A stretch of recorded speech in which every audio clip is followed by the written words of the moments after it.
ভাই একবার ফ্রি ফায়ারে ঢুকেন প্লিজ। আরে আল্লাহ রে আমি এগে যন্ত্রণায় কালকে আইআরএল করতে যাইও আমারে করছে ভাই। ফ্রি ফায়ারে ব্যাকেছেন ভাই, আমি কোথায় যাব ভাই?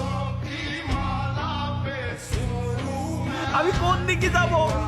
কেউ কয় ভাই এই গেম খেলেন, কেউ কয় ভাই ওই গেম খেলেন, কেউ কয় ভাই ওই গেম খেলেন। মানুষ এক আমারে খেল।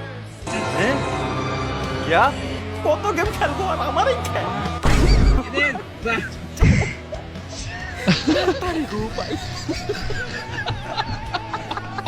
সত্যি বলতে আপনি গেমে আসলে অনেক ভালো হয় ভাই, অনেক মিস করতেছি ভাই। আর ভাই আমি তো লাইভ স্ট্রিমে অন্তত আসতেছি, গেম খেলি আর না খেলি লাইভ স্ট্রিমে তো অন্তত আসতেছি। Wake up to reality. ভাই পাবলিকে ঢুকবেন কখন? একটু পরে।